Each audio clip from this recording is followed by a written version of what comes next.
Anda pilih Ganjar, maka sebetulnya Anda mencoblos kandidat hangus. Suara Anda itu hangus. Hangus.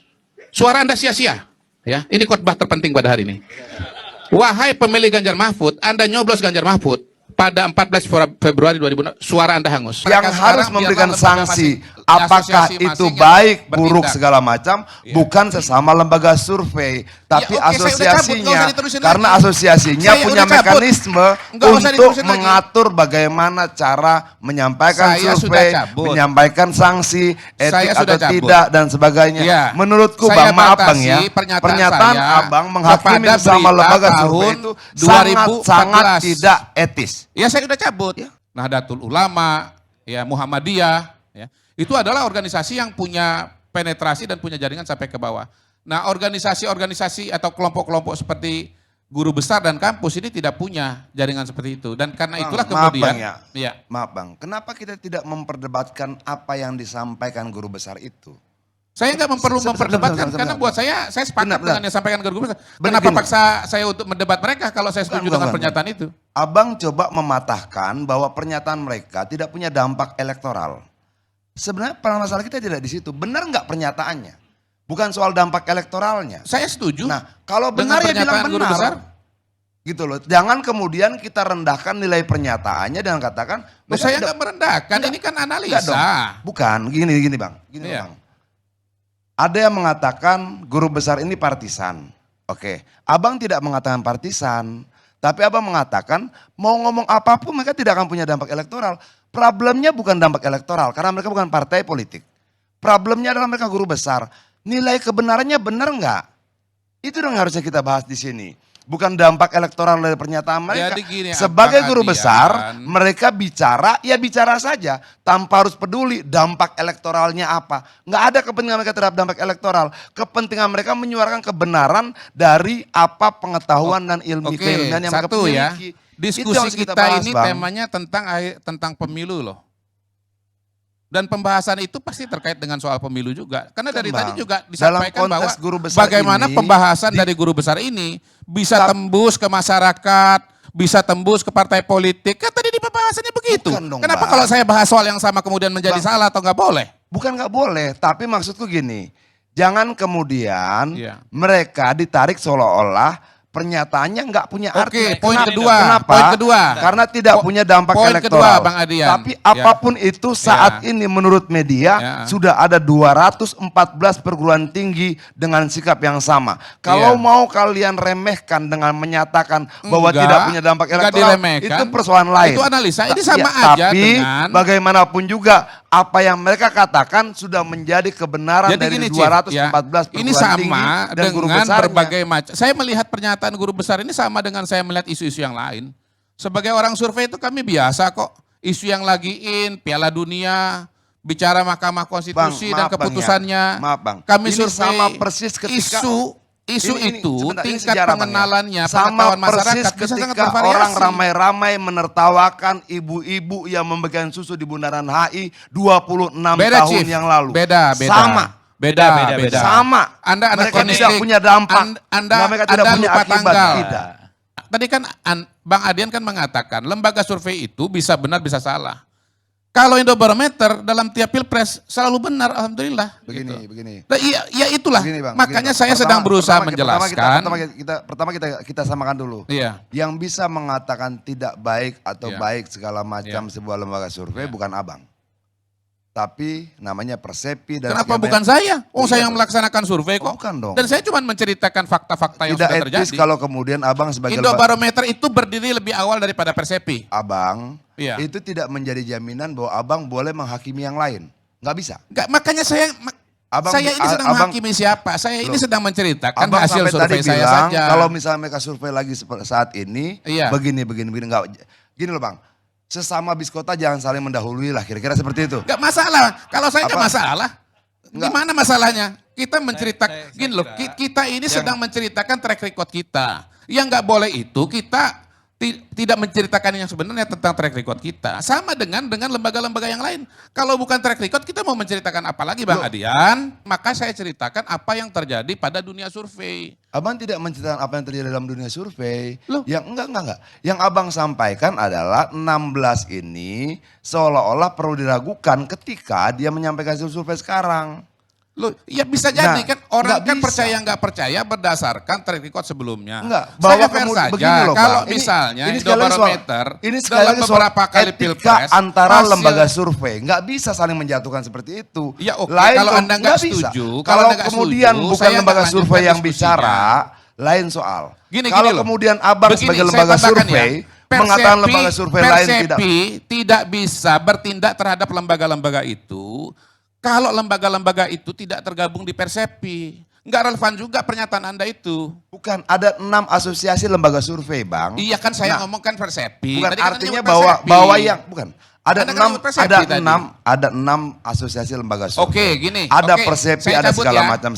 Saya cabut ya. Oke. Soal kalau bagaimana survei mereka yang harus memberikan sanksi, apakah itu baik, buruk segala macam, bukan sesama lembaga survei, tapi asosiasinya. Karena asosiasinya punya mekanisme untuk mengatur bagaimana cara menyampaikan survei, menyampaikan sanksi, etik atau tidak dan sebagainya. Menurutku Bang, maaf Bang ya, pernyataan Abang menghakimi sama lembaga survei itu sangat tidak etis. Ya saya sudah cabut. Gelombang protes para akademisi kepada Presiden Joko Widodo atau Jokowi diyakini bakal terus bermunculan.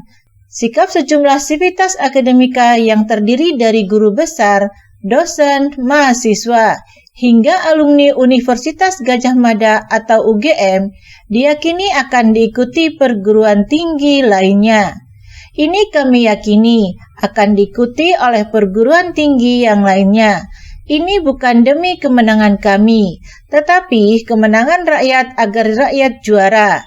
Ini demo demokrasi yang berasal dari rakyat, oleh rakyat, dan untuk rakyat, kata Sekretaris Jenderal Partai Demokrasi Indonesia Perjuangan atau PDIP, Hasto Kristianto, di kantor DPP PDIP Jakarta pada Kamis 1 Februari 2024.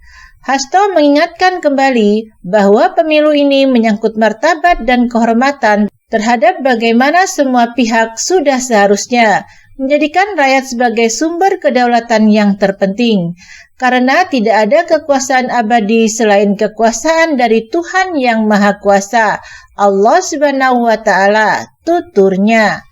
Dia menilai petisi bulak sumur dari guru besar, dosen, mahasiswa, hingga alumni Universitas Gadjah Mada atau UGM kepada Presiden Jokowi adalah hasil dari pencermatan atas berbagai tindakan menyimpang dari prinsip-prinsip moral demokrasi tanah air belakangan ini.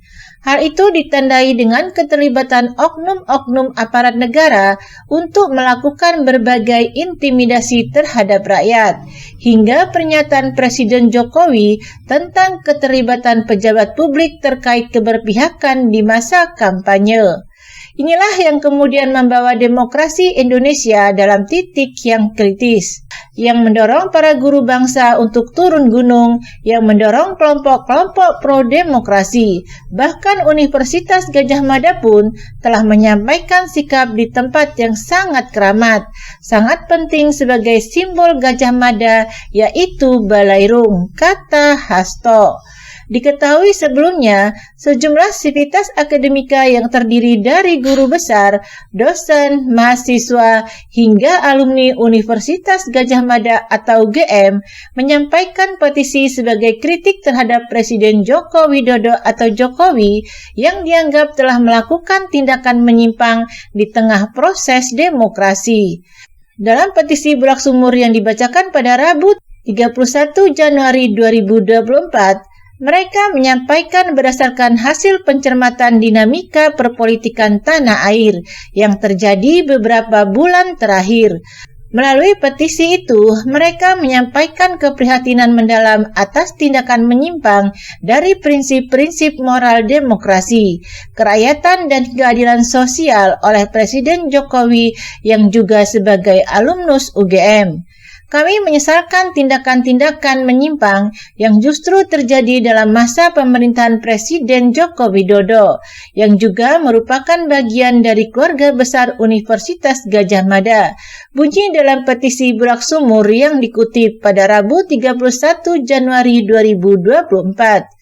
Petisi itu sendiri dibacakan oleh Kuncoro, didampingi sejumlah guru besar UGM dan juga unsur mahasiswa yang diantaranya diwakili oleh Ketua BEM KM UGM Gilbran M. Nur.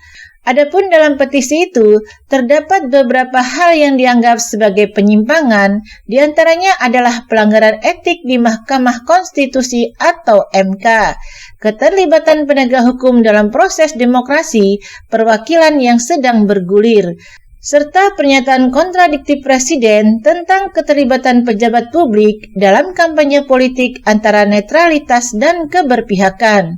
Presiden Joko Widodo semestinya selalu mengingatkan janjinya sebagai alumni Universitas Gadjah Mada. Bagi kami, alma materku berjanji setia. Kupenuhi dharma bakti tuk Ibu Pertiwi. Di dalam persatuanmu jiwa seluruh bangsaku, kujunjung kebudayaanmu kejayaan Nusantara, tuturnya. Sementara itu, sejumlah sivitas akademika, dosen, dan mahasiswa Universitas Islam Indonesia atau UII mengeluarkan pernyataan sikap atas kondisi perkembangan politik nasional menjelang pemilu 2024 ini.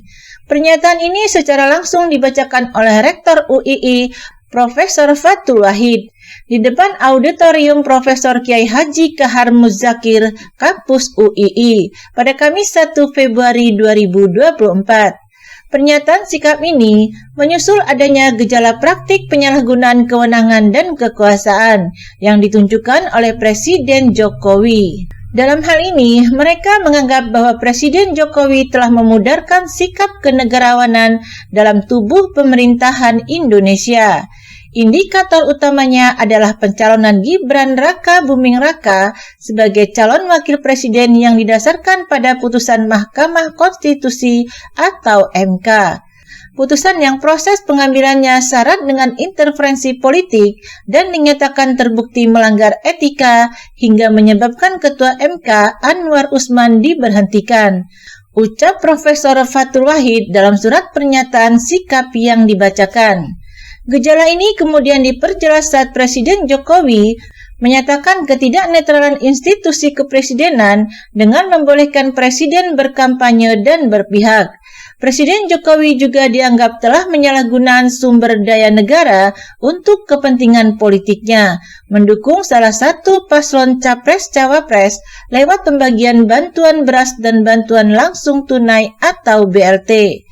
Kemudian melalui pernyataan sikap ini, Rektor UII juga menyayangkan adanya pelanggaran hukum sekaligus konstitusi dalam mobilisasi aparatur negara untuk kepentingan dukungan terhadap pasangan calon tertentu.